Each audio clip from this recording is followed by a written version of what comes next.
Olá, meu nome é Sérgio, eu sou professor de Matemática Financeira do curso de Técnico em Transações Imobiliárias. A partir de agora, nós vamos iniciar o nosso curso e tratar do contexto das finanças na história da matemática. No decorrer dessa aula, você irá aprender sobre o que são finanças e educação financeira. Saberá também a razão de utilizar a matemática nesses procedimentos. Quando tratamos de dinheiro e temporalidade, alguns elementos devem ser levados em consideração. Os preços não são os mesmos sempre, eles variam com o tempo. Quando aumenta, temos a inflação e quando diminui, experimentamos a deflação. Investimentos envolvem risco que geram perdas ou ganho de dinheiro. E esses riscos devem ser bem avaliados e levam a incertezas. Não há como saber que tipo de investimento é mais rentável sem um estudo prévio. Utilidade. Se não é útil, deve ser adquirido? Posso conviver sem isso? Oportunidade. Sem dinheiro, as oportunidades podem ser abraçadas? Por isso, é necessária a educação financeira, para estarmos preparados para as oportunidades. A matemática financeira possui diversas aplicações no atual sistema econômico.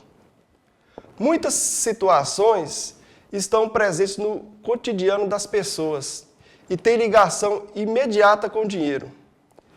Seja o fato de ter um pouco de dinheiro, nenhum dinheiro ou muito dinheiro, em todas as situações, ter educação financeira torna-se um fator determinante na ascensão profissional e na saúde financeira, pessoal e empresarial. Existem os financiamentos, e essa prática é muito antiga. Remete às relações de troca entre mercadorias que, com o passar do tempo e diferentes civilizações, evoluíram naturalmente. Quando o homem percebeu existir essa estreita relação entre o dinheiro e o tempo. Processo de acumulação de capital e a desvalorização da moeda levariam intuitivamente à ideia de juros. Isso se realizava basicamente devido ao valor temporal do dinheiro, ou à variação do valor do dinheiro ao longo do tempo. Juros. O conceito de juros surgiu no momento em que o homem percebeu a existência de uma afinidade entre o dinheiro e o tempo. As situações de acúmulo de capital e desvalorização monetária davam a ideia de juros devido ao valor momentâneo do dinheiro. Cada dia, as diferentes moedas têm um valor. Os sumérios, povos que habitavam o Oriente Médio, desenvolveram o mais antigo sistema numérico conhecido. Registrava documentos em tábua de argila. Essas tábuas retratavam documentos de empresas comerciais. Algumas eram utilizadas como ferramentas auxiliares nos assuntos relacionados ao sistema de peso e medida. Havia tábuas para multiplicação, números quadrados, números cúbicos, números exponenciais. As funções exponenciais estão diretamente ligadas aos cálculos de juros compostos e os juros simples à noção de função linear. Eu falo dos sumérios porque existe uma relação da sua escrita antiga com o nosso sistema de numeração atual, que é o sistema indo-arábico. Na época dos sumérios, os juros eram pagos pelo uso de sementes e de outros bens emprestados. Os agricultores realizavam transações comerciais onde adquiriam sementes para efetivar as plantações. Após a colheita, os agricultores realizavam o pagamento através das sementes com a seguida quantidade proveniente dos juros do empréstimo. A forma de pagamento dos juros foi modificada para suprir as exigências atuais. No caso dos agricultores, claro que o pagamento era feito na próxima colheita. Então, a relação tempo-juros foi se ajustando e de acordo com a necessidade de cada época. Atualmente, as transações de empréstimo, o tempo é pré-estabelecido pelas partes negociantes. É fato que os juros sempre sofreram as intempéries. Naquela época, muito mais relacionado com o clima, época do plantio e a colheita. Atualmente, além disso, os juros sofrem alterações de base por conta das políticas monetárias do Banco Central, ou seja, dependem da vontade política e econômica do ministro da Fazenda e das decisões do Copom, que é o Comitê de Política Monetária do Banco Central, e de políticas econômicas nacionais e internacionais e de diferentes gestões, período de crise financeira, alta e baixa de taxa de desemprego, da instalação de indústria e de índice de desenvolvimento humano, o IDH. Resumindo, temos, ao realizarmos um empréstimo, a forma de pagamento é feita através de prestações mensais, acrescidas de juros, isso é, o valor da quitação do empréstimo é superior ao valor inicial do empréstimo. A essa diferença damos o nome de juros, ou seja, o bem adquirido tem valor agregado maior do que se fosse comprado à vista, em parcela única. Então resta a dúvida, comprar parcelado ou guardar o dinheiro para comprar à vista. Esse é o grande objetivo da formação para a educação financeira que nós vamos tratar nessa disciplina. Relações algébricas, razões e proporções. A noção de relações algébricas em matemática financeira é importante para representar, de modo geral, as relações que estabelecemos entre o dinheiro, os juros e o tempo.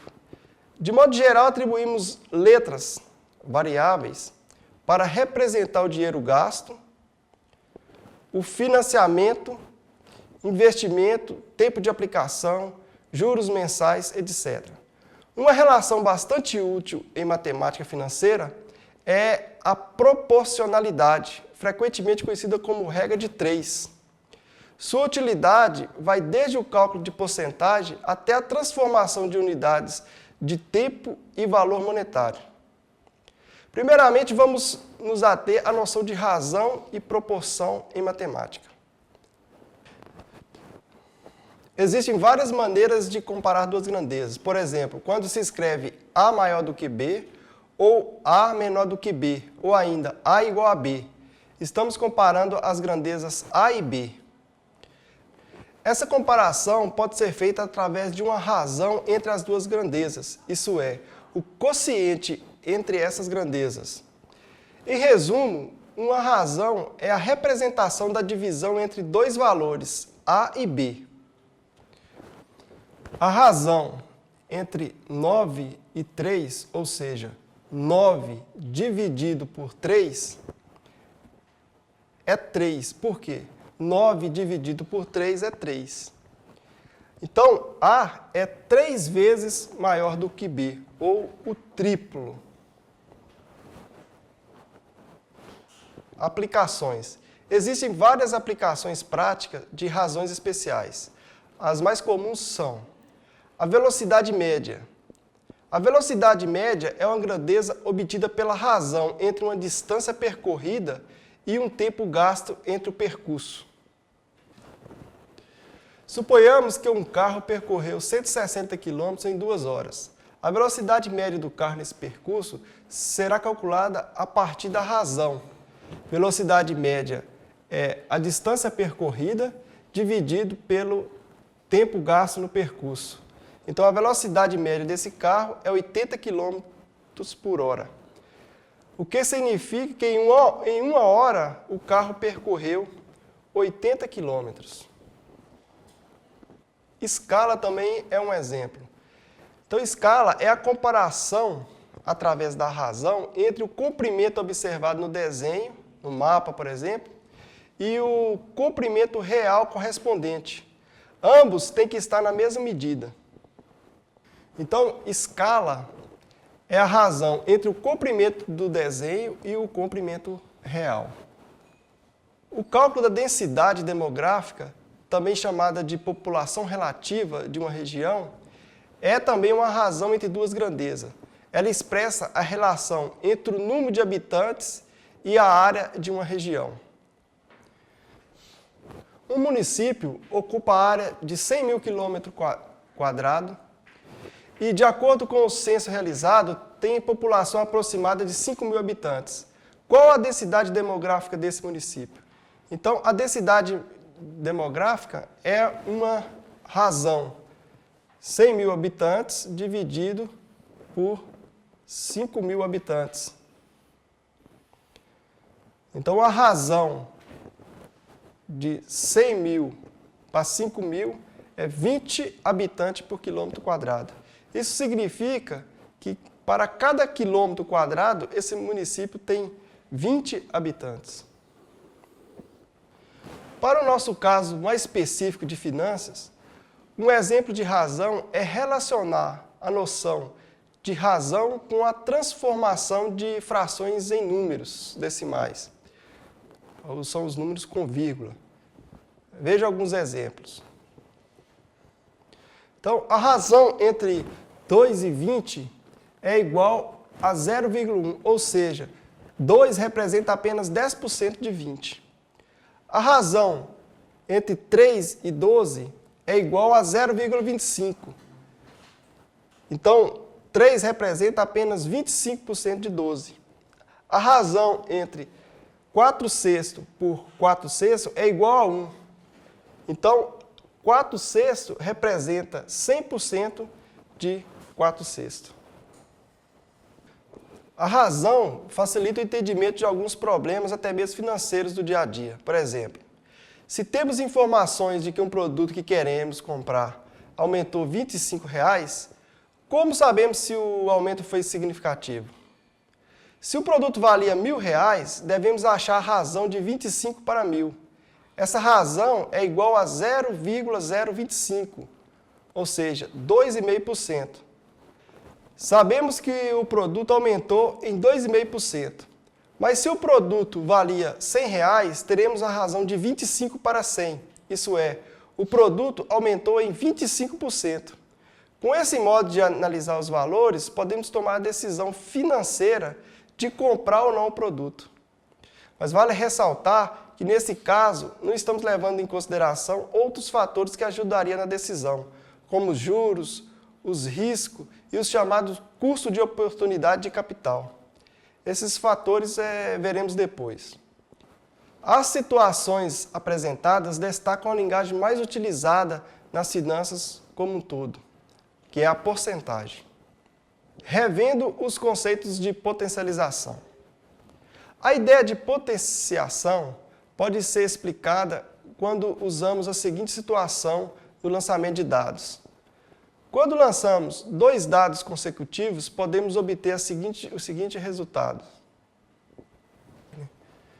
O primeiro dado sai com 1 e o segundo com 1. O primeiro dado com 2 e o segundo com 1. E assim por diante, até o primeiro dado com 6 e o segundo dado com 6. Assim, teremos 36 resultados possíveis nesses lançamentos. No primeiro dado, se consegue 6 possibilidades. No segundo dado, 6 possibilidades, ou seja, 6 vezes 6, também 6 elevado a 2, que é igual a 36 possibilidades. Se utilizarmos 3 dados, teremos 6 oportunidades no primeiro, 6 no segundo, 6 no terceiro, e que daria 6 elevado a 3 e 216 oportunidades.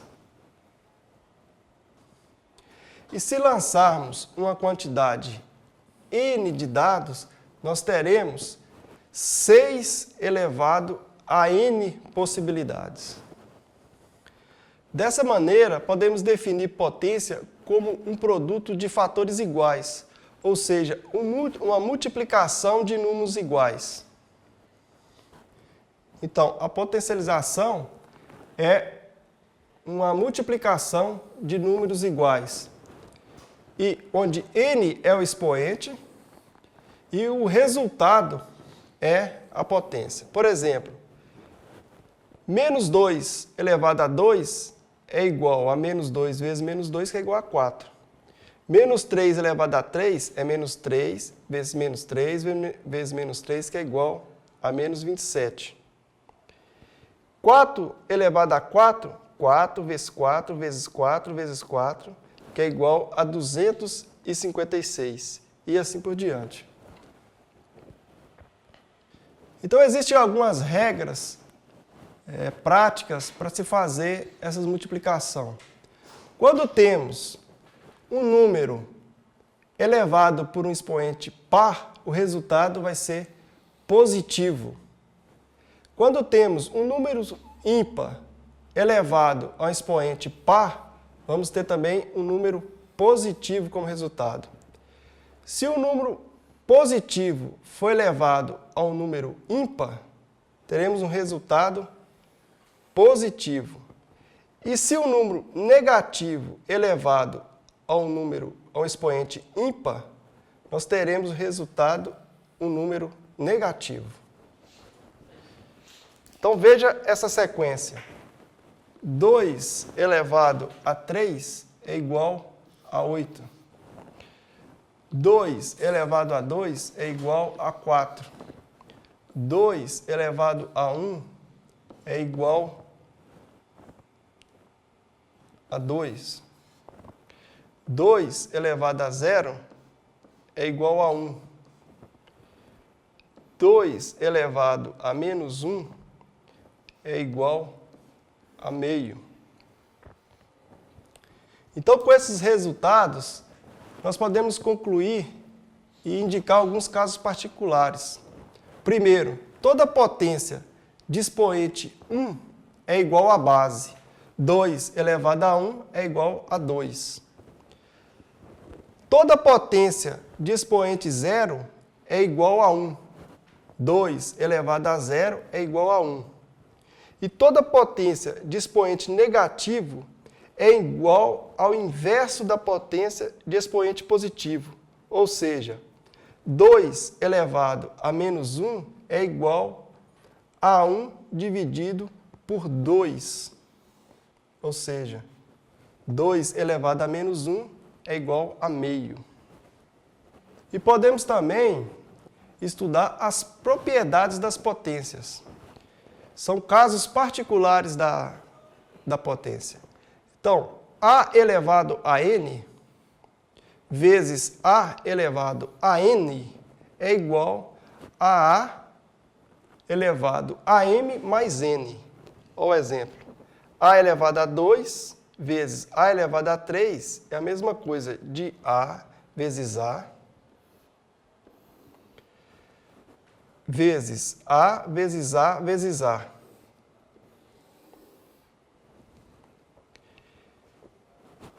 Então, vai ser igual a A elevado a 2 mais 3. Então, A elevado a 5. Uma outra propriedade das potências é A elevado a N dividido por A elevado a N, que é igual a A elevado a M menos N. Olha a comprovação disso aqui, ó. A elevado a 5 dividido por A elevado a 3. Então, vai ser A vezes A vezes A vezes A vezes A 5 vezes, dividido por A elevado A vezes A vezes A. Seria isso aqui. Então, posso tirar isso aqui, ó. Então, fica A vezes A, que é a mesma coisa de A elevado a 5 menos 3, que é igual a A elevado a 2. Mais uma propriedade das potências é A elevado a M, que é elevado a N. É a mesma coisa, é igual a A elevado a M vezes N. Olha a comprovação disso aqui. A elevado a 2, que é elevado a 3. Então, fica A elevado a 2, vezes A elevado a 2, vezes A elevado a 2. Que seria A elevado a 2, mais 2, mais 2. Perceba que aqui nós estamos usando a outra propriedade das potências. Então, A elevado a 2 vezes 3, que é A elevado a 6.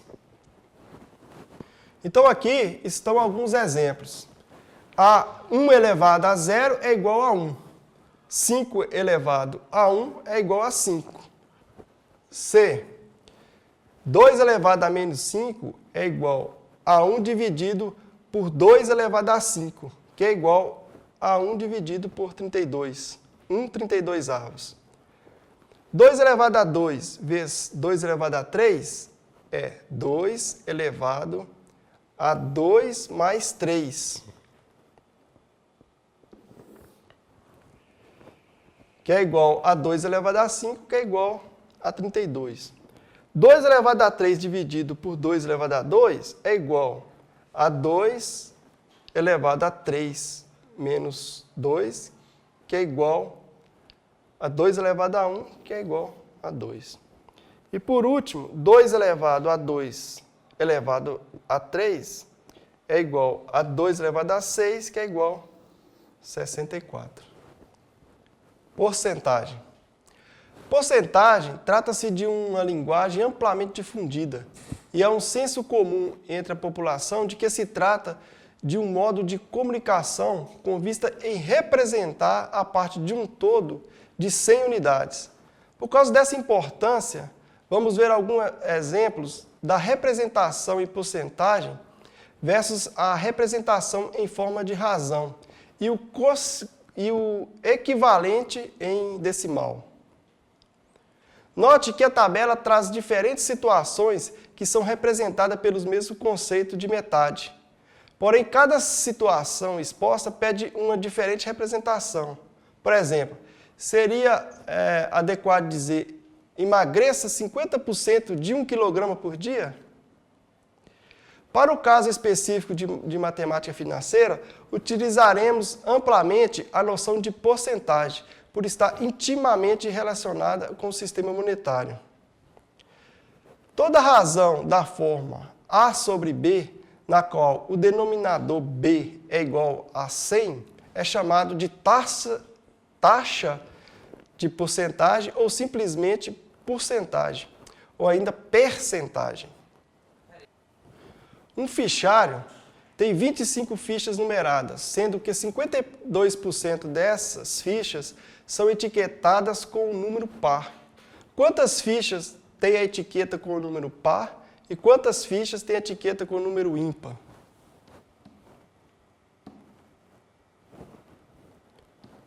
A solução é a seguinte: 52% de 25 fichas seria 52% vezes 25. 52 sobre 100 vezes 25 é igual a 13 etiquetas pares. E as etiquetas ímpares é 25 menos 13, ou seja, 12 etiquetas. Outro exemplo é o seguinte: no torneio de basquete, uma determinada seleção disputou 4 partidas. No torneio de basquete, uma determinada seleção disputou 4 partidas na primeira fase e venceu 3. Qual a porcentagem de vitórias obtida por essa seleção nessa fase? Então, a solução seria X, que eu não conheço, dividido por 100, vezes 4, que é a quantidade de partidas disputada, que é igual a 3, que a quantidade de partidas que foram vencidas. Então, desenvolvendo 4 vezes 4x igual a 300, então o x vai ser 75. 75% de partidas que a equipe venceu. Taxas e coeficientes. As taxas se referem aos valores expressos preferencialmente em porcentagem, enquanto que os coeficientes são estritamente numéricos, são números decimais. Veja o exemplo no texto do Diário do Vale. A taxa básica de juros Selic vai continuar em 8,75% ao ano nos próximos 45 dias. O índice vigora nesse patamar desde 22 de junho, quando o Comitê de Política Monetária, Copom, do Banco Central, estancou o processo de afrouxamento gradativo da política monetária, iniciado em janeiro. As informações são da Agência Brasil. Em janeiro, a Selic estava em 13,75%.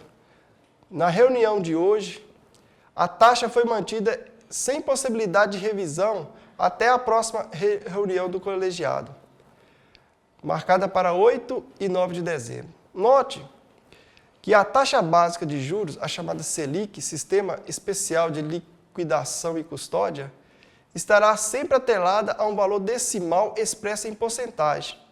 A taxa é fixada pelo Copom, o Comitê de Política Monetária, órgão representado pelo presidente e diretores do Banco Central.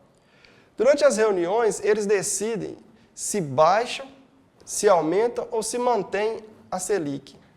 A decisão deles é baseada em cumprir a meta de inflação no Brasil. Quanto maior a taxa Selic, menor é a inflação. Se a taxa básica de juros cai, a inflação sobe. Então, quais são os tipos de taxas? A taxa nominal é quando o período de formação e incorporação dos juros ao capital não coincide com aquela a que a taxa está referida. Por exemplo, 1.200% ao ano com capitalização mensal. Ao ano com capitalização mensal. 450% ao semestre com capitalização mensal. 300% ao ano com capitalização trimestral. A taxa efetiva é quando o período de formação e incorporação dos juros coincide com aquele a que a taxa está referida. Por exemplo, 120% ao mês com capitalização mensal. 450% ao semestre com capitalização semestral. 1.300% ao ano com capitalização anual. A taxa real é a taxa efetiva corrigida pela taxa inflacionária do período da operação. Pagamento do imposto de renda de pessoa física, um exemplo de taxa a pagar. O pagamento do saldo do imposto pode ser parcelado em até 8 cotas, mensais e sucessivas, desde que cada cota não seja superior a R$ 50. Está dispensado o recolhimento do imposto de valor inferior a R$ 10. O imposto de valor inferior a R$ 100 deve ser recolhido em cota única, ou seja, sobre esse não incide juros, nem cobrança de taxas adicionais. A segunda cota, com vencimento no mês seguinte, sofre um acréscimo de 1%.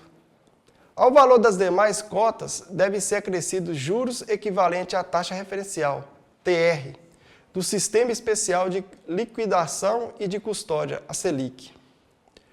Quando pagas dentro do prazo, o valor das cotas será obtido da seguinte maneira. Então, a primeira ou única não incide juros. A segunda parcela, 1% sobre o valor da cota. E a terceira, em diante, a taxa Selic mais 1% sobre o valor da cota. Falamos de taxas, já que os coeficientes dizem respeito a valores independentes da representação em porcentagem. Os valores passam, então, a ser absolutos, ou seja, se as taxas são expressas em grupos de 100 partes por cento, os coeficientes servem para qualquer quantidade de dados numéricos e ajudam a representar o intervalo, variações de máximos e mínimos, de correlação com tabelas pré-estabelecidas. Então veja o texto abaixo. Os coeficientes de mortalidade infantil no Paraná passaram de 56,35 para cada 1.000 nascidos vivos em 1979 para 15,37 para cada nascidos vivos em 2004. Em número absoluto de óbitos, em 1979 foram 11.469 óbitos e em 2004 foram 2.443 óbitos infantis. Veja outro exemplo. O Brasil, tal como o estado de São Paulo, apresentou também redução da mortalidade infantil durante esse período, embora o indicador do país tenha sido sempre superior ao do estado. Enquanto, por exemplo, o coeficiente de mortalidade infantil brasileiro é estimado pelo Instituto Brasileiro de Geografia e Estatística, IBGE, em 116 no ano de 1965, o coeficiente paulista para o mesmo ano é de apenas 73. Veja que nós estamos falando em coeficiente. Veja que nós estamos falando em coeficiente. E quando esses coeficientes, esses números são expressos em razão por 100, aí nós estamos passando a falar em porcentagem. Então aqui terminamos a nossa primeira videoaula. Espero contar com a participação de todos na próxima. Muito obrigado.